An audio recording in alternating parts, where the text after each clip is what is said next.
Next is the multiple fission. During unfavorable season, amoeba withdraws its pseudopodia and assumes a round-shaped structure. And this is protected by means of three-layered thick-walled covering called the cyst. Amoeba in this cyst condition is called encystation. During this time, its nucleus undergoes repeated divisions to form number of nuclei that are arranged peripherally to the cytoplasm. Then, each nucleus surrounded by cytoplasm and a plasma membrane. Then, when the conditions become favorable, cyst breaks and these minute amoebae or pseudopodiospores release and giving rise to a new individual. This reproduction by means of spore is called as sporulation. Next, asexual reproduction we can see in yeast and hydra, that is called budding. Then, what is a bud? It's a small projection arising anywhere of the parental body. So, when we compare to the binary fission, this budding is also a type of division, unequal division. In binary fission, both the dotages are identical. Here, the division is unequal. That's the difference between budding and binary fission. Whenever this budding or projection arises, nucleus of the parent divides and moves to a portion into the buds. This is followed by the depositions of the cytoplasm and other organelles. Whenever this bud attains maturity, it is separated from the parent. So, this is the hydra, this is the bud and this is the mouth. This is protected by means of the tentacle, etc. And next, asexual reproduction is the sporulation. Then, we already seen the sporulation, reproduction by means of this spore. That is called sporulation. See, when we last year you studied, there are different types of spores. One is the zoospore. Zoospore is produced by the Chlamydomonas.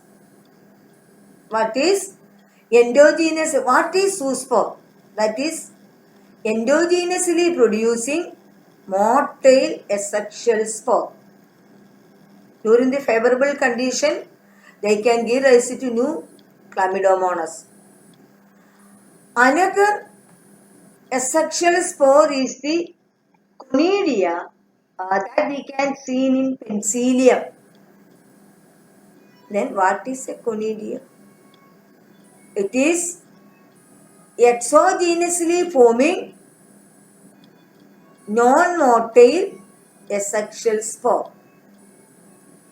And this spore can also germinate to give rise to new Penicillium.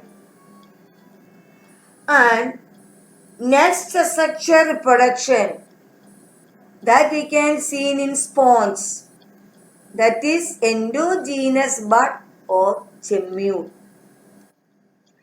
See, this gemmule is nothing but mass of embryonic cells surrounded by a protective covering.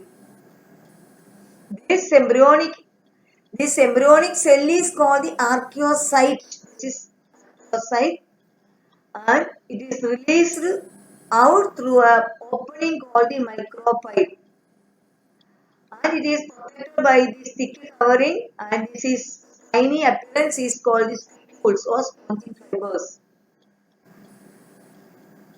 And next asexual reproduction we can see in some fungi, that is called the fragmentation. Accidental breaking of the parental body into two or more bits, each fragments can give rise to a new individual. And same term we can give in animal also. That is, we are using the term regeneration. Same process. That is these broken off parts of an animal can give rise to new individual. And that regeneration we can see in planaria, hydra, starfish, etc. Next, asexual reproduction is vegetative by means of vegetative propagules. Then what is vegetative reproduction? So, vegetative reproduction, it is a process of producing young ones with the help of vegetative propagules like root, stem, leaf, etc. These important vegetative propagules are the underground stem modifications, subaerial stem modification, leaf modifications, etc. First, we have to see the underground stem modification rhizome. See, rhizome, that is, stem is growing horizontally in the soil and it produces nodes, internodes, and lateral appendages like scale leaves. And this example for this rhizome, ginger, turmeric, etc.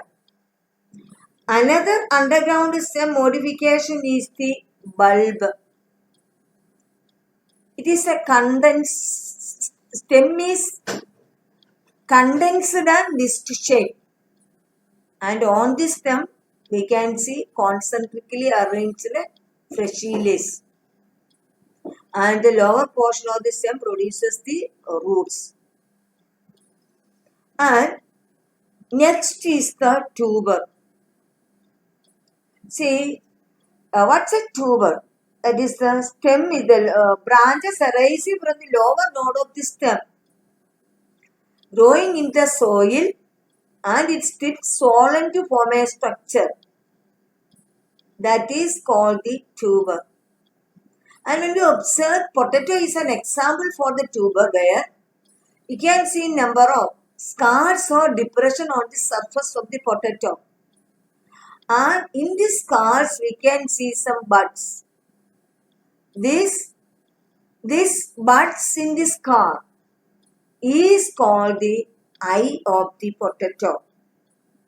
See, next important vegetative propagule that is done by the subaerial modifications like runner. That is, stem is growing along the ground. Runner, it has long internode, and the nodal region it can produces the leaves, and underground region it can produces the root. Next one is the offset. It's a condensed runner. Example for the offset, that is water hyacinth or iconia. This water hyacinth is called the, so this is the water hyacinth. This water hyacinth or iconia, it is propagated by means of the offset. That's a condensed runner. So when we see about this iconia or water hyacinth, it is called the terror of Bengal. Why it is called the terror of Bengal? Because it can propagate rapidly by means of the offset. And all standing water, we could see this one. And whenever they are increasing in number, it absorbs all the oxygen from the water body, and it causes the death of the fish or the death of the fishes. That is why it is called the terror of Bengal. And it is this weed it's a weed, rapidly propagating weed, because of its beautiful flower and special type of leaves. It is brought from Australia. Absence of the predator. It is multiplying in our water body and giving trouble to us. Next one is the sucker. Sucker is a subaerial modification that we can see in pineapple and chrysanthemum. In sucker, the stem is growing horizontally in the soil and growing vertically upward. And another, see, these are the important subaerial modifications, and these are the vegetative propagules. See, when you observe this root modification, we have seen the dahlia is a plant. Dahlia, it is propagate by means of the tuberous root. And when you observe the leaf as a vegetative propagule, best example is given bryophyllum. This is the bryophyllum.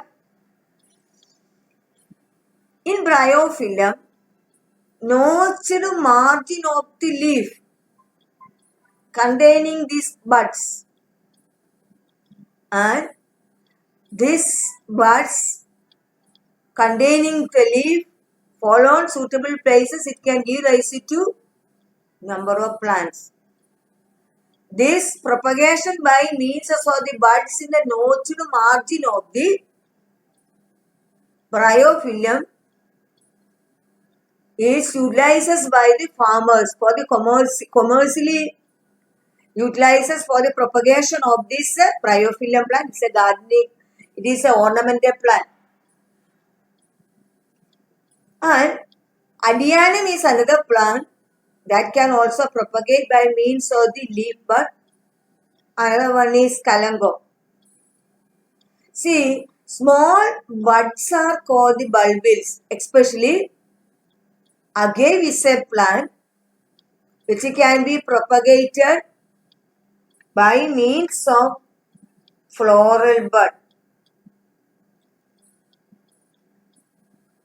See, when we study about this sexual reproduction,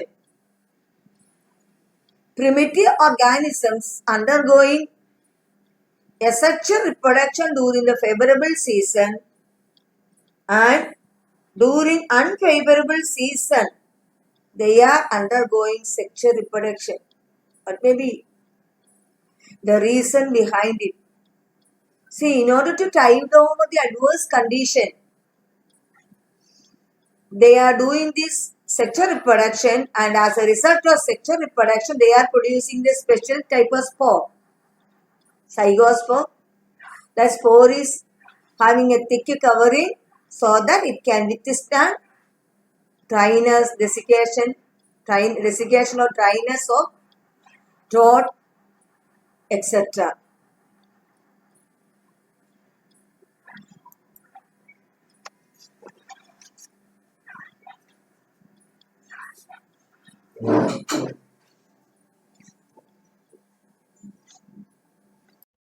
To study sexual reproduction. Sexual reproduction is the fusion of male and female gamete to form the zygote. See, primitive organisms to advanced organisms, which are morphologically, physiologically, anatomically different. But the pattern of sexual reproduction, they are following the similar pattern. See, in all the organisms, formation of the gamete is there, fusion of the gamete is there, formation of the zygote is there.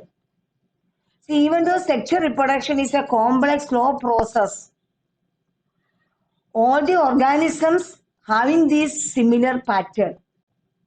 And when we study about the lifespan, see, what is the lifespan? It is a period from birth to natural death.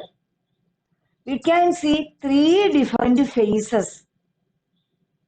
And first phase is the vegetative phase or the juvenile phase. Vegetative phase is the pre-reproductive phase where active growth is taking place.